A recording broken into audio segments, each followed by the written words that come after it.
mistaken identity na ang iba ay mga bata. Ang sabi ng isang senador na nakaupo na dating PNP Director General, collateral damage. Collateral damage lang ba ang pagpatay? Yan ang gusto kong sagutin ng senador na yan. Collateral damage lang ba ang pagpatay kay Kian de los Santos? Collateral damage lang ba ang pagpatay sa isang 3 taong gulang sa Cebu? At sa taong bayan na nakikinig po sa aking tinig ngayon. Gusto ko rin makinig yung mga bashers natin. Gusto ko rin makinig ng mga bayaran ng mga trolls at bayaran ng mga vloggers. Gusto ko makinig kayo para makita niyo yung katangahan ninyo. Gusto ko munang banggitin, Your Honors, ang sinasabi po ng Biblia. Anong sabi ng Biblia sa Romans chapter 3? Hawak-hawak ko ang Biblia ngayon. In verse number 12, ang sabi rito, they're all gone out of the way. They are together become unprofitable.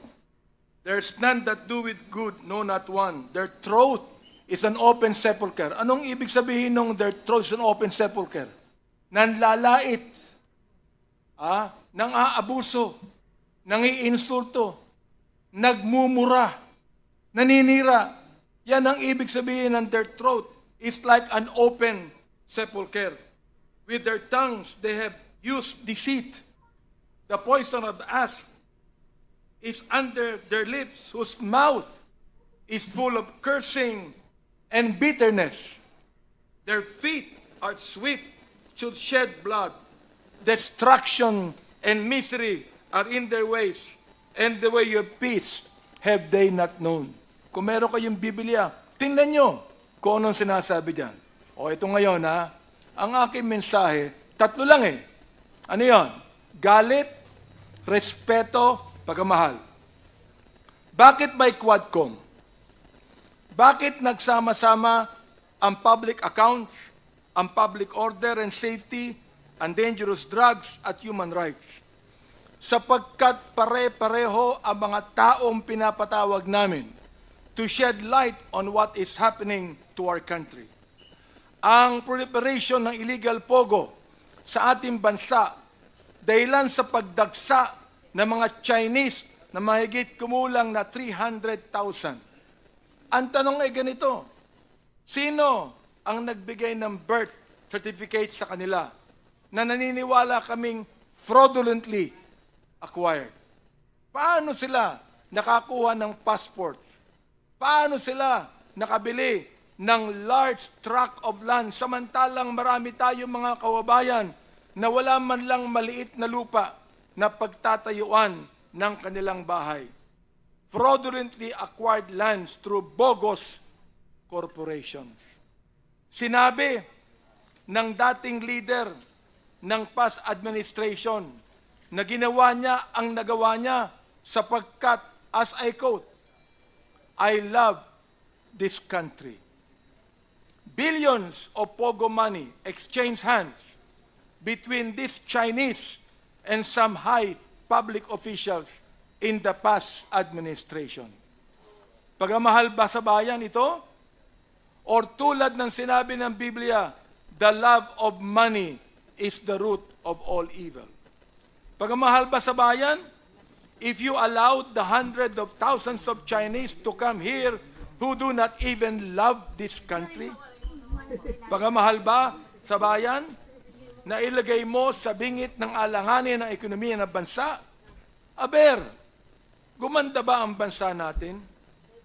Nabawasan ba ang korupsyon? Ang PNP na dapat magbigay ng proteksyon sa ating mamamayan ay naging kanlungan ng mga drug syndicate. Bakit? Pera. Kinakampihan natin ng war on drugs.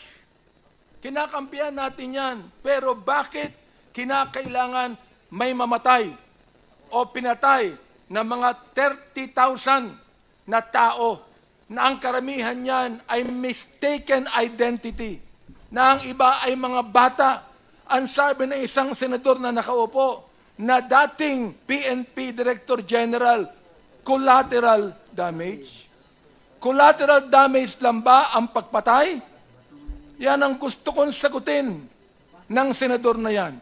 Collateral damage lang ba ang pagpatay kay Kian de los Santos? Collateral damage lang ba ang pagpatay sa isang 3 taong gulang sa Cebu? Collateral damage lang ba ang pagpatay sa isang 9 na taong gulang na bata doon sa Caloocan? Collateral damage? Ang pagpatay sa isang pinagtanungan lang kung nasaan si Pilo, hindi sa sinabi niya, hindi ko alam, pinatay yung pinagtanungan. Samantalang si Pilo ay buhay pa at naglalako ng drugs. Collateral damage ba ang pagpatay sa isang driver ng tricycle driver na nagsakay ng drug pusher? Pinatay yung drug pusher, pero pinatay din ang driver ng tricycle. Yung ba ay collateral damage? Pagamahal ba sa bayan ito?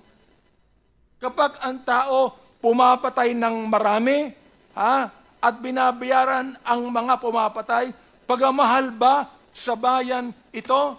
Nais kong sabihin sa inyo, there is not one family that has the monopoly of love of this country. There are almost 120 million Filipinos, and most of these Filipinos love their country. Ayaw natin na mayroon lang isang pamilya na magsasabi na sila ang nagmamahal sa bansang ito.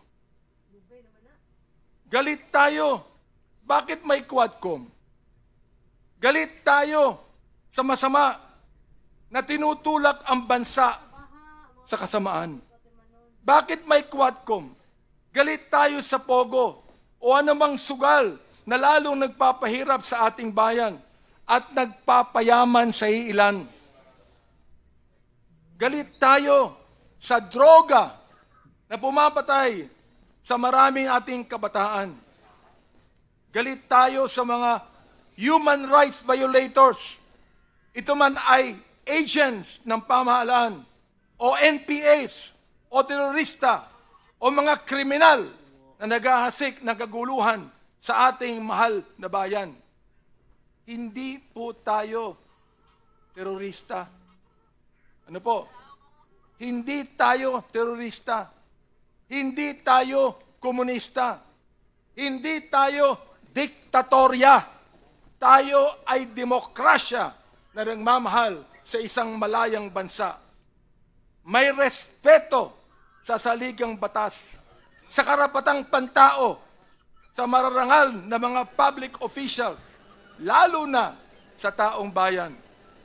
Ayaw natin ng proliferation of illegal gambling. Ayaw natin ng mga Chinese na gusto tayong sakupin. Ayaw natin ng ilang mga opisyal ng bayan na imbis na suportahan ang bayan ay nakikitulog sa higaan ng mga dayuhan. Ayaw natin ng illegal na droga. Ayaw natin ng patayan. Galit tayo dyan. Respetado natin ang batas at dahil dito, mahal natin ang ating bayang Pilipinas. Yan, mga kaibigan, ang Quadcom. Kaya ngayon, nandito muli tayo. Tuloy po ang ating trabaho because we realize the gravity of the task before us. As a result of our hearings, we have already proposed legislation that will address the issues we have unearthed as we dug into the house and wife of extrajudicial killings. Pero hindi pa po natatapos sa pag-propose ng batas.